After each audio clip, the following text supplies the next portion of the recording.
Hello, YouTube land. This is Brent and Son coming to you from Lexington, Kentucky, the Bluegrass State. Today I have a lady whose name is Jill, and she is going to share some Bigfoot and Dogman stories that are quite interesting. I believe that you all will like this show. If anyone out there has some Bigfoot, Dogman, any type of cryptid story, supernatural, paranormal type stories that you think would be interesting and would make a good show, you can contact me at brentandson@gmail.com and I will give you a call back. Give me a contact number and we'll see what we can do. Now, I think that these stories from Florida are quite interesting because we are beginning to compile several different stories from the Florida area, somewhere where many people wouldn't think so much of Bigfoot or Dogman being, but there are a lot of people that live in Florida. People move down there, retire, and what have you, and you would think that the woods and things are dwindling.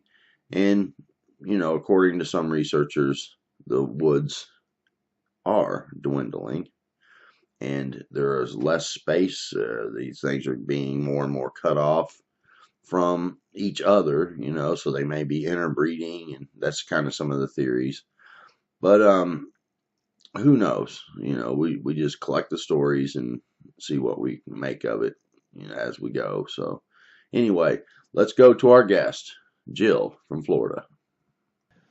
So Jill, if you would give a introduction to yourself and then tell us your story, if you would. Okay, my name is Jill, and I have lived in Florida for the majority of my life. There were times that I also lived in California.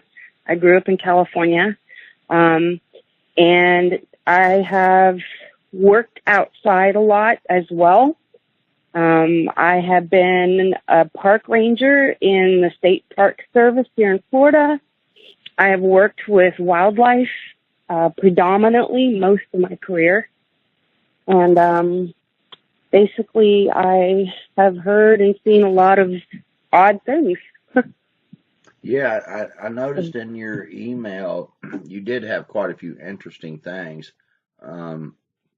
When we were talking just before we started recording here, you had brought up living in California and then living in Florida and what have you, and you mentioned something about your grandmother telling you a few things. Could you maybe kind of take us through that a little bit? Sure. She used to tell me stories. I'm not quite sure why she did it because I was very impressionable.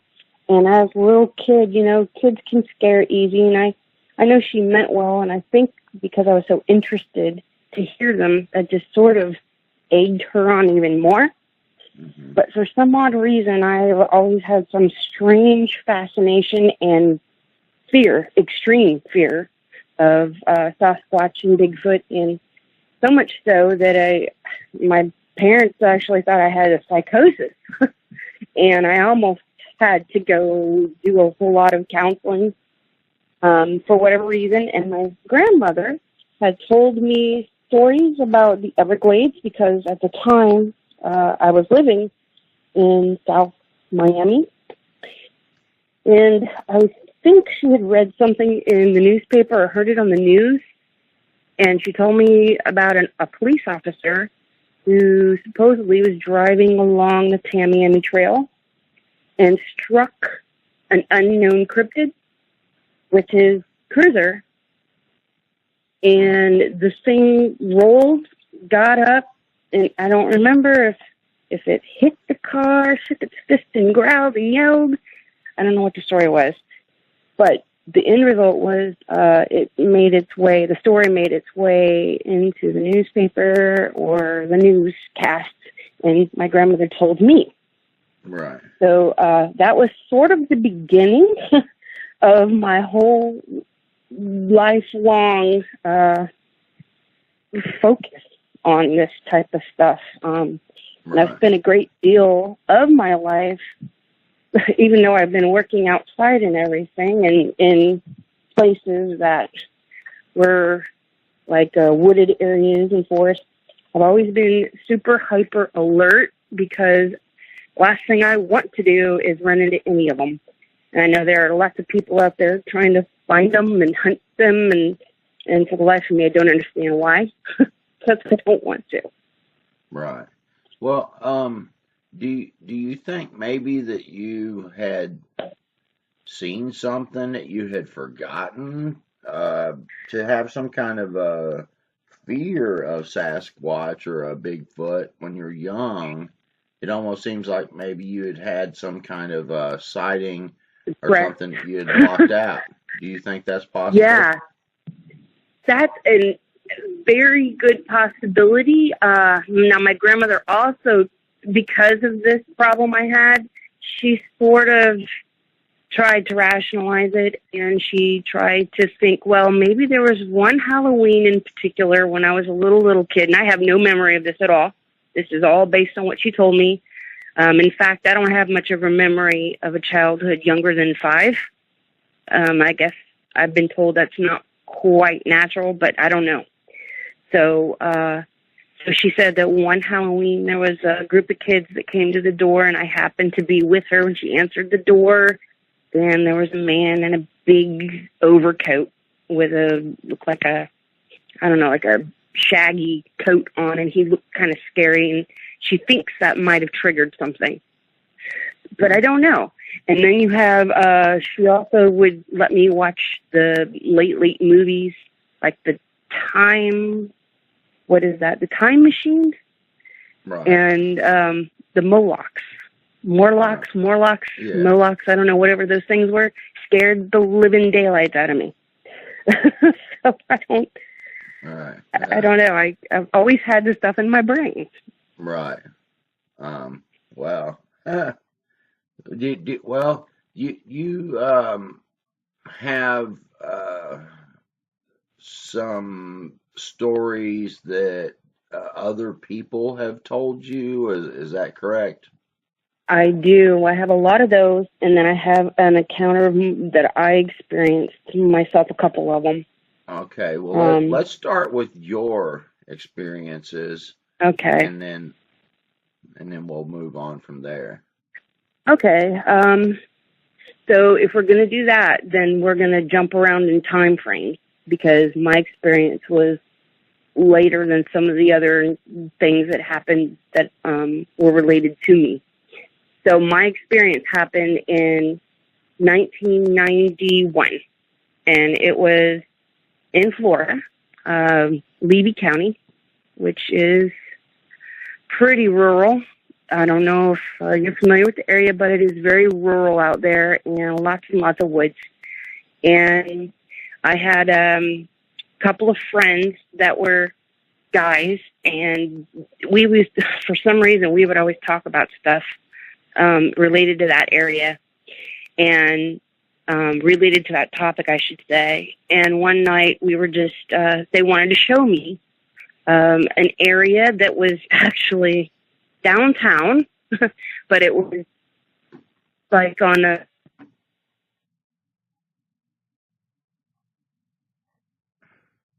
Hello? Hello? So we went there. You cut out. You cut out real bad. If you could back up. I cut out? Yeah, you you said we were downtown or something like that. And okay. So there's an area that's downtown in this little town in Levy County, and it's behind, not off the main road that goes through town, but it's a road parallel to the main road behind the school. There's a patch of woods back there, and supposedly there was a cave that had been blocked years ago by the police, the local police of all things. And there was a story that goes with that too, about a juvenile Sasquatch that was cutting through people's yards, and it scared some of the townspeople, and they knew it was there, so they closed up the mouth of the cave.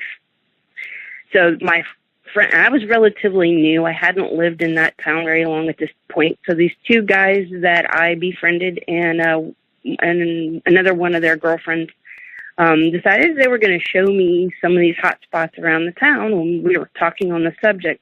And they took me to this place, and they parked the car, and it was very creepy. Me and the other girl did not want to get out and go traipsing through this patch of woods with them, so they decided to go on their own.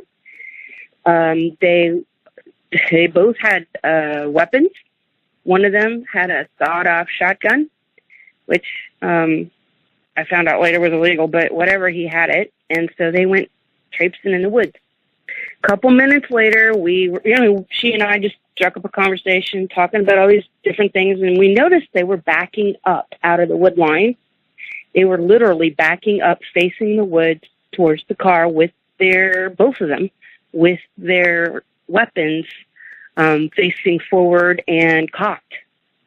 And that was pretty creepy. And, of course, we were thinking, well, they're probably just trying to pull our leg because we were talking about the spooky stuff. Well, they backed up to the car. The other one went around the passenger side, jumped in the passenger side front seat.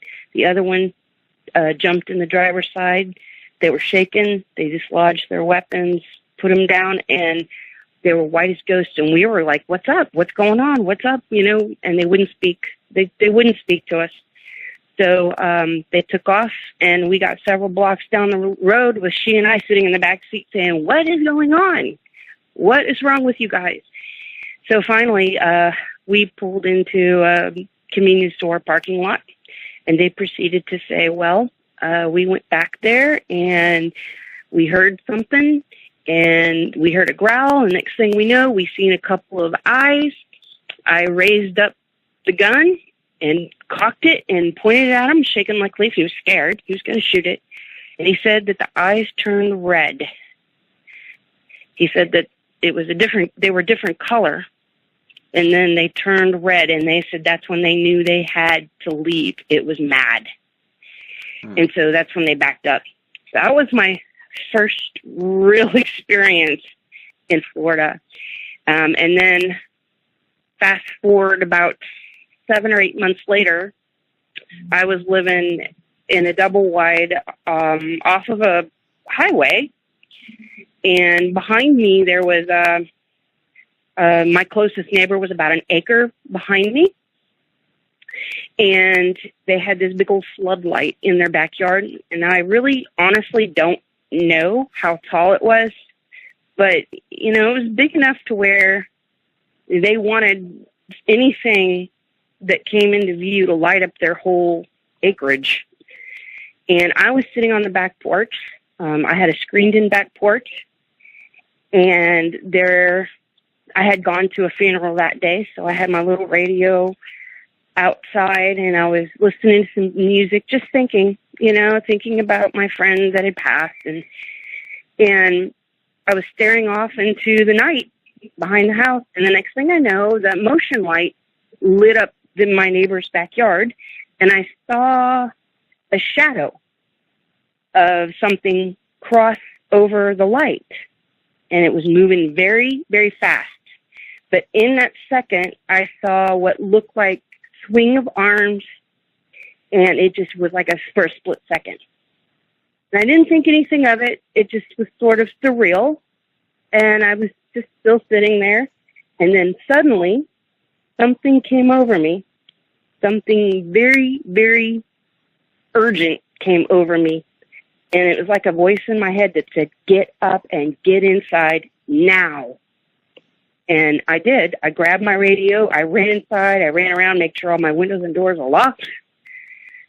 I shut off all the lights inside the house. I flipped on all the lights surrounding the whole porch, all around the house. I put a pot of water on to boil, grabbed all the knives I could find, and I was huddling.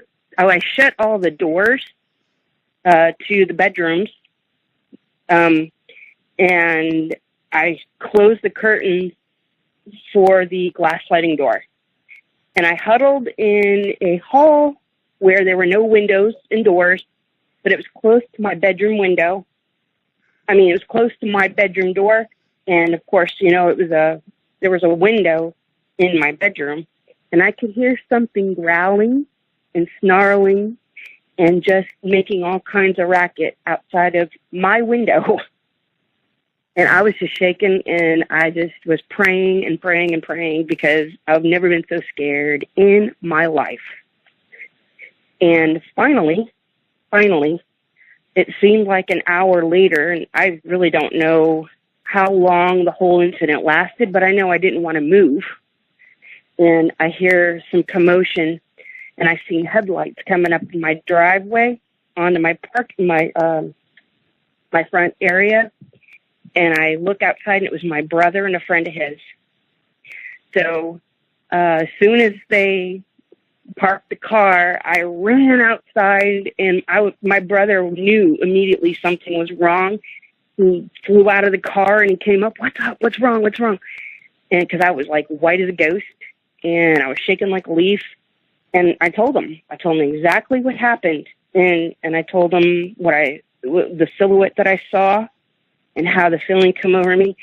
And his friend was there, and I don't know, he kind of chuckled or something. He didn't believe. And he started saying, "Well, I know you saw something, or I know you thought you saw something because you're visibly shaken." He said, "But let's just say that I believe that you believe." But that's all I'm going to say. So, interestingly enough, within the week, they had come back over to my house, and they lived about 3 miles down the road, and they lived on a little mobile home inside the forest, and they were trying to clear out the front yard. There was a lot of little saplings, so they worked in the yard a lot during the time they had free. And so my brother, was with his friend again, and said, "Well, he's got something he's got to tell you." And the guy didn't want to tell me, but my brother made him. And finally he said, "Okay, I saw something." And he said, so he told me the story, and he said he had a dog who was half German Shepherd and half Coyote. And the dog was acting strangely about 4 o'clock in the morning, and he thought the dog really had to go out. So he got up, and he was half asleep. He went to the front door, and he opened the door for the dog to go out. And instead of going out, the dog backed way up into the house and was whimpering. And he said, come on. And he was trying to lead the dog out, and he took a few steps into his front yard. And he turned and happened to just sort of look around, and he saw something that he said was about maybe 10 feet in front of him. And it moved and turned around and walked under the street light and into the woods. So he said, okay. So he thought he was half asleep, and he went back to bed. And the next morning, they were in the yard clearing saplings again, and he came upon a footprint in the sand. It's a lot of sand out here in Florida, as you know. And he's a big guy, and he had boots on, and he put his foot next to the footprint, and it literally made him look like a child, the foot size difference. And he's like 6'3", 6'4", 80 pounds. So he had to apologize because he realized that he had seen something too. So that was. So what did he say that what did you think that the silhouette looked like? Did it look like it had ears, or did it look like the Sasquatch type or Dogman, or what did it look like? Well, I tell you, the head part was too tall. It blocked out the light. So however tall that light was, this thing was taller. I saw the mid-range body as it walked passed over the light, I saw a distinct arm swing, and it was a bulky figure. It was thick. And like I said, I saw it. Nothing registered in my brain because it was sort of surreal until after I had that weird sensation come over me. But it was big. I will tell you, it was big, because I know some of those security lights range from anywhere from 6 feet up to 9 feet. People put them. Right. So whatever this was, it was taller. It was tall enough to completely block the light, the lamp part of the light out as it passed over. And it was fast. It was so fast. It was like a blur. But, and like I said, that's why I probably didn't. It took a few minutes for it to even register that was anything at all. Right. Until that feeling came over me of get up and get in the house and do it now. There was a patch of woods that was about, I want to say, 8 feet across, goes from the road where my house was all the way back into the forest. And that's probably the method it used to come on up. All right. Now, when he told you that he had saw this thing walk underneath the street light, what did he say that it looked like? He said it was extremely tall, taller than him, and I've already told you he was about 6'3", and he said it was humongous. It was absolutely humongous, and the way he described it, it looked dark, but not black, probably like a dark brown, and he said it moved bipedal, but it was sort of hunched over a bit. And it just walked casually off into the forest. Okay. So I guess it was staring at him for a split second when he took a step or two in his yard, and he was half asleep. So he was looking at it, and it was looking at him before it just decided to leave. All right. So that it more or less seems like the legs and everything were Sasquatch-like. The head was Sasquatch-like. Yeah. Okay. Because you had sent some pictures that looked more Dogman-like to me. Yes. Yes. That was a whole different situation. Well, if you want to, let's go ahead and kind of touch on the deal with those pictures. And if we run out of time, I will call you back later and we'll finish this, okay? Okay. Okay. So I mentioned that I was a park ranger, and I was a ranger in one of the state parks in Florida. I don't want to name it, but this particular park is pretty large, and we have a nice, we had a nice campground area, 2 distinct campgrounds, and there was a heavily used area because we had a burn pile that we used that runs like across the road from the campground and goes back into the woods. And we would have to go in the morning to do like water tests and go into our tool shed and things in that area. And I'm in the habit of looking for tracks, and not necessarily of Bigfoot or anything else. I just look for tracks because that's, I like to know what animals have been around. I like to, spot, any kind of tracks. We have reports of panthers in the area and everything. So I was looking down, and I happened to notice what looked like human feet, barefoot. And I thought, well, this is kind of weird. Who would be out here walking around in their bare feet in the woods?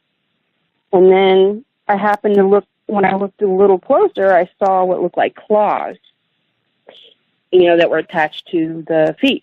So, and I've heard other people describe, what they've seen as like gigantic dog prints, Well, what I saw, and you saw the pictures, looked more like humanistic, but with claws attached. Right. And Yeah. what I thought was the most interesting aspect about that is the two little claws on the side. And, I mean, to me, that definitely looks canine. Because if you turn a dog's paw upside down, you can see the two toes off to the side are shorter, and they too have the little claws that will leave a print. And they were on this humanoid-looking print, but they had the two side claws. And the two prints were side by side. I think I showed you one of those pictures. Yeah. I only had the two. They were standing side by side like they were bipedal. Right. So there's a story that one of the other rangers told me about that area. And I mentioned that we have campground. We also have cabins. And this ranger had said that she had found footprints, and she thought they were Sasquatch. But, I mean, maybe they were. I don't know. But she'd seen those around one of the cabins one time. And then when I was working one night, I was actually in the station, and we had a phone call from one of our guests, and it was about 8 o'clock, 7, 8. It was getting to be close to when we were closing up. It was dusk, and they wanted someone to come look around their cabin because somebody was walking around their cabin, and they could hear noises outside, but they couldn't see a person. So we had some oddball things go on there. And then I had another friend who hiked off of our trails a lot there. But this person was kind of naughty. He'd go off the trails and go into the woods and hike on his own by himself. And there was a time or two that he distinctly felt like he was being watched, and he would smell wet dog, things like that. And so, and then the backside of the state park, across the little road there's a whole community, and one of the other rangers actually lives in the community, and I used to live there years ago, but this ranger lives there, and she keeps her dog outside when they're not home because the dog will tear the house up, and they keep him on a run with a nice dog house and everything. And this is a big old pit bull, and he's pretty protective of his home, and he's a, good-sized dog, about 100 pounds or so. And one afternoon, she had gone home for lunch for some reason, and the dog was absolutely terrified of something. And it was in the middle of the day. And she had gone home. Well, of course, we don't know how long the dog was in that state for either. But when she got there, the dog was cowering, shaking, just was not acting right at all. And she even asked me, well, do you think there's something physically that he could have gotten into? And da-da-da. We went through the whole gamut of things. But the only thing that I can think of, just something that just popped in my mind, was something had gone over there and terrified the dog. So that whole area is kind of renowned. And I have another friend that lives a little deeper into the forest, and in the Okala National Forest area. And she had a very, very, very weird experience. And it definitely was with a dog man. Definitely. Before I get into the nuts and bolts of the story, I just want to say this one's a little different. I have never heard anywhere a story like this before. And a lot of listeners might not be inclined to want to believe it because it touches more along the side of being maybe supernatural or otherworldly, or these creatures having some odd abilities that we don't usually associate with biological animals. Right. So with that being said, this is the story. This is a friend of mine. She lives alone, and she lives a little deeper in the woods and around the Okala National Forest region. And of course, for her privacy's sake, I'm not going to say where, but just deeper in the woods. And so she was outside. She has a couple of acres that she's cleared out a good portion of, and the rest is all wildlands, not, the forested area. And she was burning in her burn pile one evening, and I remember it was early fall of last year, specifically. And it was around getting close to dusk, so it was still daylight, but it was getting rapidly to dusk, and she was just around the burn pile, burning her stuff, cleaning up her property, and she suddenly got this strange feeling that something was not right. So she sort of started paying attention to her surroundings and the woods and everything near her, and she said it was just weird quiet. And of course, we've heard that before. Yeah. And so she said that it just was unnaturally quiet. And then she had a stranger sensation that something was coming after her, and it was coming specifically for her. And she started seeing, now this is where it gets weird. Okay. She saw herself standing by the burn pile through this creature's eyes, like as if she was the creature. She said it was close to the ground, like running on all fours. And she said the tongue was hanging out. There was slobber coming out. Ears were twitching. The teeth were bared and sharp. And it was coming after her. And she saw herself through its eyes as it was crashing through the bush, coming after her. And then somehow she knew that she had to get in the house fast. So she dropped what she was doing. She hightailed it. She took her steps to her back door 2 at a time. She made sure she told me that part. 2 at a time, and jumped inside the house, slammed the door behind her. And she said once she got in the house, she was fine. Wow. And I asked her, I said, did you hear anything at your door? Did you hear any noises? No, nothing. And she said, no. She said, I totally forgot that it even happened. Now, here's the odd part. I said, well, that sounds a lot like you experienced in an odd way that I've never heard of, but the creature sounded like what I would I call a dogman or a werewolf. And she said, oh my gosh. She said, that is so bizarre. And she'd never really heard about it before. And I said, well, have you ever heard of the Beast of Bray Road? And her eyes got really big. And she said, do you want to know something weird? She said that very same night after that happened, I was, watching TV, and a special came on, one of these Discovery channels or some channel she was watching. They did a special on the Beast of Bray Road. And she said that even still, she never even made the connection at all. Wow. But so that was when she was looking through the perspective of the beast. Yes. She knew it was canine, right? Yes. Okay. She described that it was running on all fours. She could feel the tongue hanging out like a heavy pant, like something running. Right. She could feel the ears twitching, ears on top of her head. She said, she said the teeth were extremely big and sharp, and they were in a snarl.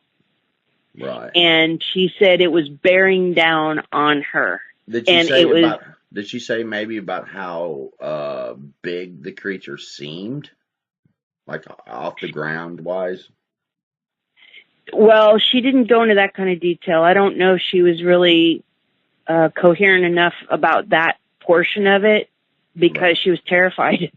But it seemed like a And big dog or something coming yes, after her. To her. yes, Right. yes. All right. Well, But that she was knew it in. wasn't right. Yeah, for real. It's time to run. But that's very interesting. And it's okay that you bring something like that up. That's the story the woman told you, and that's fine. I think we should allow people to tell their stories. Matter of fact, I have some strange type stories coming up soon that the guy said, well, I don't think you're going to let me tell my story because it's one of those psychic Sasquatch things, which I think that it's uh, I told the guy, I said, I believe that you've experienced this. I just don't think it's what you think it is. But Yeah. that I'll be respectful, and I always try to be respectful.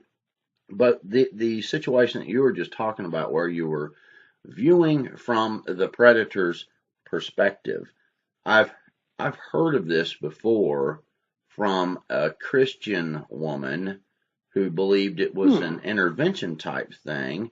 But it wasn't a beast. It was, she said that I was praying one day, and all of a sudden I was looking at a playground, and there were some children playing, and she said that I could tell that this was a predator that was looking at the children, and Hmm. she thought that it was an intervention type thing that she was supposed to pray about. So she thought, wow, these kids need prayer, and she prayed.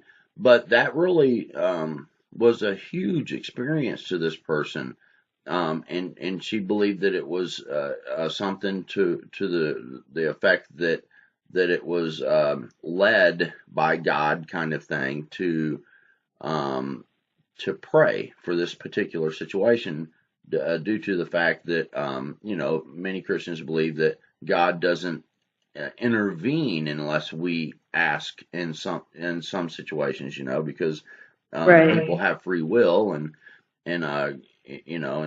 anyway, that I've heard of this before, and so I believe it. I believe what that was a warning to her to get out of there, not necessarily start praying. I mean, maybe she did. I don't know.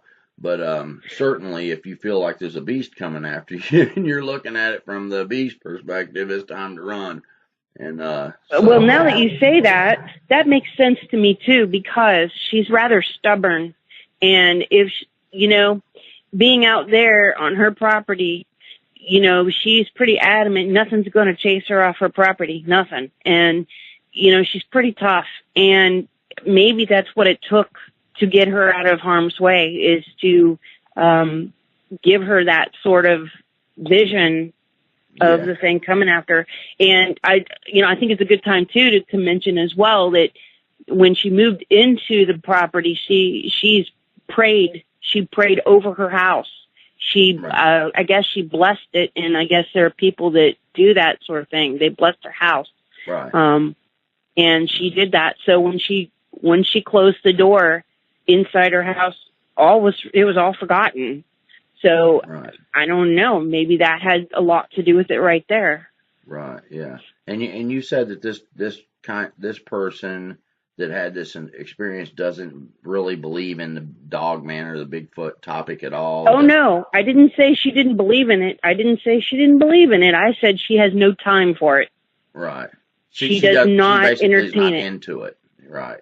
Right. She's got no time to even worry about it or think about it. And I think part of that is because of where she does live, and she's not leaving. She's not moving. That's her house.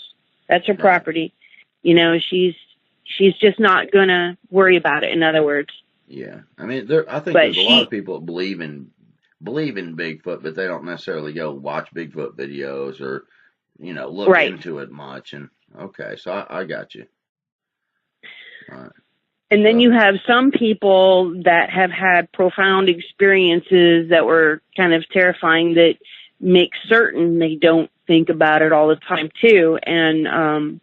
And that leads me to other stories too, because my own daughter has had several that were very strange. And I guess I don't know, it's strange. It's like some people end up being, I don't want to say it like this, but for lack of a better way to say it, it's almost like they're magnets.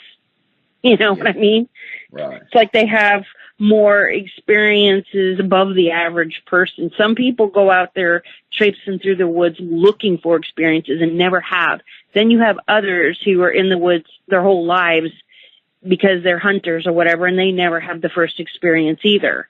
And then you have some people that, whether they like it or not, mostly not, they have more experiences than they ever wanted. Right. And that seems to have happened to my own daughter. There was one story, and oh man, I could go. I don't know how much time you have on this, but no, I have so many go as stories. long as you want. You tell all the stories you want. If I have to, I'll cut it into 2 parts. Okay, because I do have a lot. I mean, they're little stories, but they're significant because, you know, when you piece them all together, it kind of gives you more information about the creatures. Right. Yeah. Yeah. Just tell the stories. So where we used to live, there was across the street was the back part of the state park, and we lived in a big subdivision across the road. And in the mornings, I would walk my daughter down to the end of the block while we waited for the school bus. And then, you know, we would sit and talk, and she would talk with her her friends, and we would wait for the school bus. Well, one morning we were waiting for the school bus, and these boys were throwing rocks across the street into the woods. Well, I didn't think anything of that. I'm not going to. They're little boys. They're bored. They're waiting on the school bus. It was late, which it was quite often, and they were throwing rocks across the street. But what I did not know was the rocks were coming back. Wow.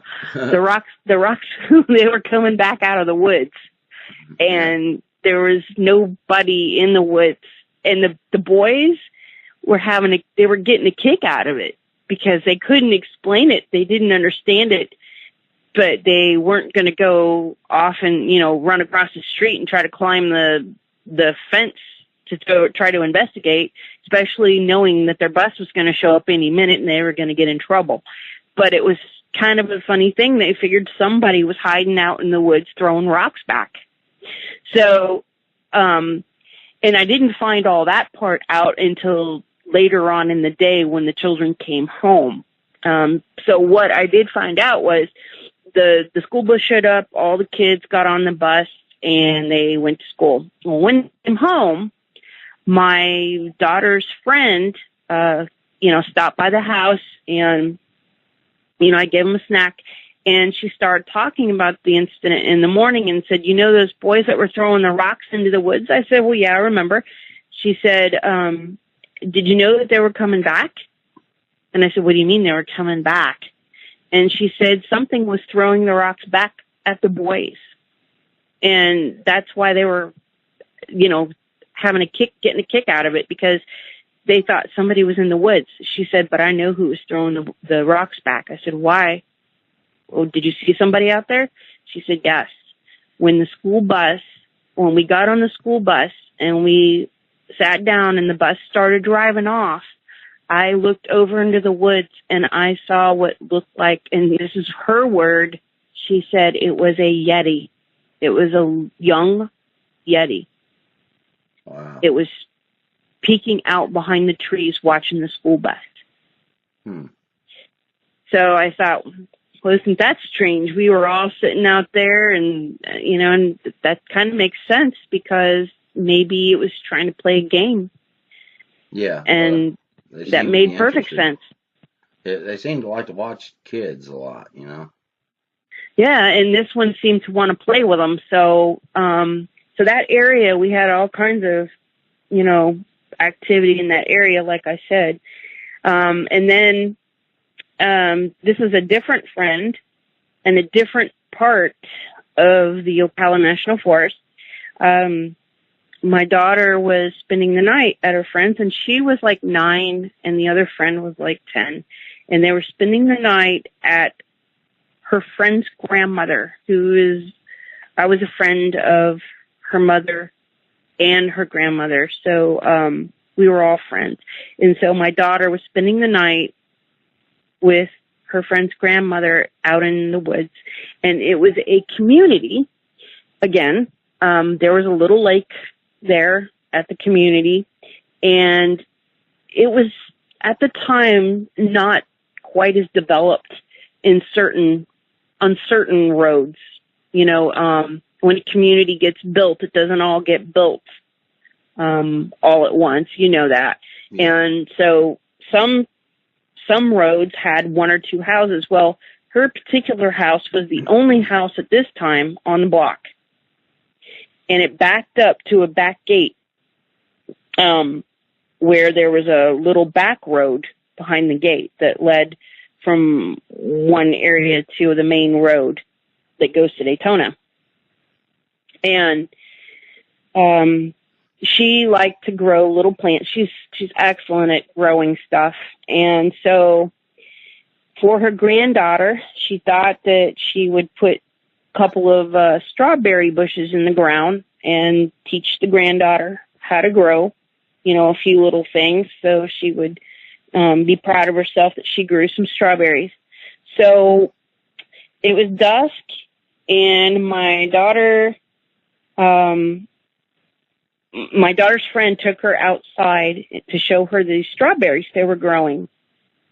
And there was just a little bush or two, I don't know, and they weren't really, you know, growing very well, I guess. But they were still developing little berries, and she was proud of them. So they had a flashlight because it was starting to get dark. And they went out, and it was along the side of the house. And they bent down, and my friend saw, my daughter and her friend saw that one of the little strawberries were getting red. And it was little, but it was ripe. So she went to pick it, and when she did, they heard a real deep growl. And as soon as they heard the growl, my daughter turned around and headed for the back door of the house. And her friend grabbed her by the arm, but not before she spun around to look at it. And it was in the tree line, which was roughly 10 feet from them. And she got an extremely good look at it because she froze for like a half a second. And she told me later what it looked like. They never told her grandmother. They ran back in the house, and I guess they still had the berry in their hand. And they ran back in the house, both of them, and shut the back door, locked it. And the grandmother was in the shower, thank goodness, because then they started hearing something walking along the side of the house, tapping at the walls and the windows all around the house. And the grandmother was still in the shower. So by the time the grandmother got out of the shower, thankfully it had stopped tapping and everything, and apparently it went away. And I asked the girls to describe to me what it was they saw, and my daughter refused to look at it in the face, so she didn't want to say it, but her friend did. And her friend described it to me exactly. She said it was gray and white and brown, kind of all mixed in a little bit. It had white on its chest.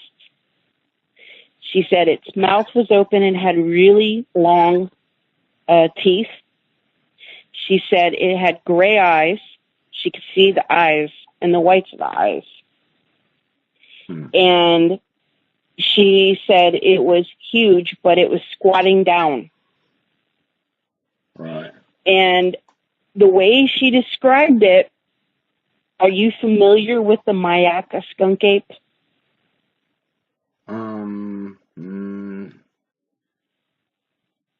Is that kind of like the famous picture, the one that kind of looks like the orangutan? Yes. Okay, yeah, then I am. That's exactly what she described. Okay. So, yeah, I don't recall so much the teeth, but they do have some sort of some canines and what have you, Yes, don't they? Right, yes. because they're All omnivores. primates have canines. Right. Yeah. Wow. So, in my mind, there is a distinction between what I would personally consider skunk apes, and then there are others that I think are more akin to like Sasquatch, Right. and that's here in Florida. Right. Yeah. So she actually described that one as looking like the Mayaka skunk ape. And my friend would tell me, the same lady, the grandmother, told me that on several occasions she would find odd seed pods and leaves and stuff in the middle of the road, like something was standing in the middle of the road. And I imagine in my mind something standing in the middle of the road staring at her house. And she made the comment one time, I just know I'm going to open this door and something will be in the front yard and I'll have a heart attack. And I said, why do you say that? But she was serious. So I don't know if she had experienced something that she never wanted to talk about or whatever, but she did say that. And then in the same subdivision, my daughter and that same friend had another encounter as well. I mentioned that there was a lake there, in the other, like several streets up, I would say maybe 4 or 5 streets over in the same subdivision, there's like a little clubhouse and a lake. And this area is a very highly built up portion of the subdivision. So there were a lot more houses up this way. And my daughter and her friend went and was walking around the lake one afternoon, and it, I guess, was starting to get a little dark, but it wasn't too dark yet. They were walking the grandmother's little dogs. She had 2 little dogs, little Yorkie Terriers. And they were walking them and coming home through some of those back roads, that leads to the backside of the subdivision where they lived. And they were being followed by something. And my daughter said that she had been ill. So she was getting over a really bad cold. And she said that she kept smelling something that smelled like weird pineapple. So I said, well, that's kind of strange considering you must have really been sick. But that's what her description was. And now this is another odd portion too, because I think, if I'm not mistaken, she said there were 2 of them, and one of them was white. Yeah. And it didn't look like the one in the backyard with the strawberry. This one looked more like the Sasquatch. Right. And it was white. And the other one was like a grayish brown. And they were following the girls. And the funny thing is the friend had one of those little pocket radios that was a combination of a flashlight and a radio. Have you seen those? Yeah, yeah. Okay, so she had it in her pocket. She wasn't touching it, and it kept turning on and off. The radio kept turning on, and the flashlight kept turning on and going off. And the one friend said to my daughter, stop turning that thing on and off. And my daughter looked at her and said, I don't even have it. You do. So it was in her pocket, and it was turning itself on and off. And they knew that they were being followed, and they were walking really super fast, but they were trying not to run because they were trying to be nonchalant. And in the meantime, the dogs were pulling at the leash to get home. And they got in the house, and the friend pulled the little flashlight out of her pocket where it was, and she said it never worked again after that. So that's another odd thing. Right. Now, the white Sasquatch, I have a friend that's a researcher down there in Florida, and his first encounter where he saw a Sasquatch straight on, it was right in front of him and in full view. This Sasquatch basically was really human looking in the face, and he said it was Yeah. white. It was real. He said it was an albino. That's the only thing he Yep. could.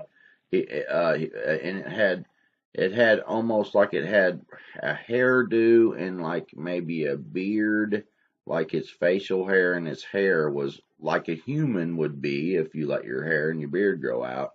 And then on Yep. his arms had really long hair, and then it was shorter, on other places of the body. But he said it was white, and he said this thing was built extremely well, like an Olympian. He said it was like a Yeah. Greek. He said it was like a Greek god, man. It was just unbelievable. Yeah. And when he encountered this thing, it had jumped across one of those levees. You know how they have the levees down there in Florida that help control the water. He said this thing had jumped starting like 20 foot from the levee and was in the air. It had jumped over a bush that was like 9 feet tall and landed on the other side of the levee. And it was just completely almost like doing the splits. And the levee was a good maybe 15 feet or so. I mean, he said this thing jumped almost like 40 feet and in the air, and it landed gingerly on his tiptoes, like it didn't make any sound. And it was running because there was some of the airboats that were coming down some of the canals. They were shooting shotguns and stuff like that because they were hunting the hog, the wild hogs that are kind of bad down there. They got Yes, I know. they got the hog season, open all the time down there to get rid of these hogs. And Yep. he thinks that this thing was running out in front of these hunters and was trying Intercept. to position itself to take advantage of these hog kills. Yep. It was going to intercept.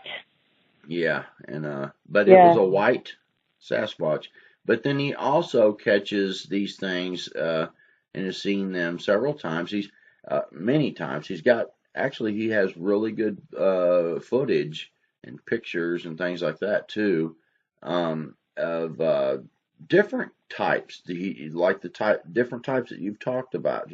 There's some that look more gorilla-like, some that look human-like, some that look Native American-like, and just so many different variety. And like there is a breeding pool that they produce as different as people are. So I believe you. Yeah, so they're all in Florida, all those different types that you mentioned that he said he's seen in Florida. Yes. Yeah. Yes. You don't see the patty type there a whole lot, but there's a type that looks orangutan-like. Yep. There's a type that looks a Native American, but, squatchy, and then there's a gorilla-looking type. And that type is very scary looking when they snarl. And he has one picture of one stalking them while they were walking, that the camera swung by, and it was actually walking alongside through the brush so quietly that they never noticed it.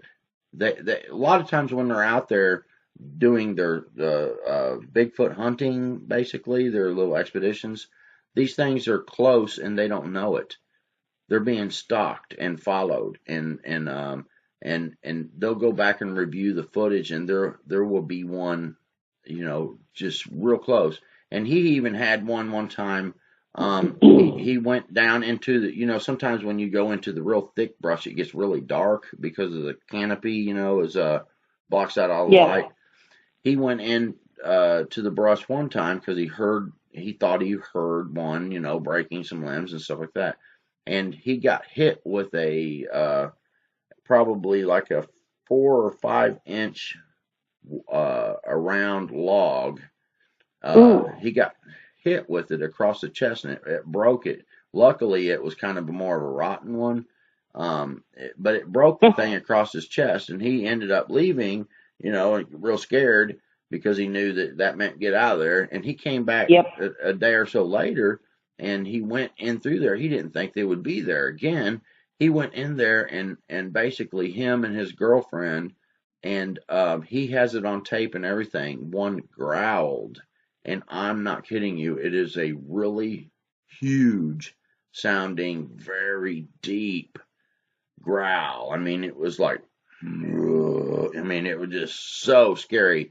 And I watched this video at night that he has, um, and when I heard that, it scared me. I live in the city. Yeah. Right now, I live in the city, and I came in. It's like, golly, Yeah. I can imagine. those things when Well, you hear them, that's very scary. And I've had an encounter before, and it's intimidating, very much intimidating. And I didn't have any kind of encounter that was face on close like that. I had, more of the them trying to intimidate me to run me off kind of thing. And right. so it's nothing to play with when you start having them growl and throw things, and sometimes it's Don't push playful it. with the throwing, but when they growl or they throw something when you're out in the woods, and it seems like the throwing is trying to hit you, or You better go. meant to, you can kind of read into something, what I mean? Yeah. You better take heed Yeah, because you they better mean take it. heed. You're getting close to where they're nesting. They may have Yeah. their children. You better just go ahead and Yeah. back off. A lot of times you can have encounters where they're just looking, watching the kids and things like that. And sometimes I think that that's not that big of a deal. But then again, sometimes kids come up missing, but it's typically when you're on their turf, Right. so.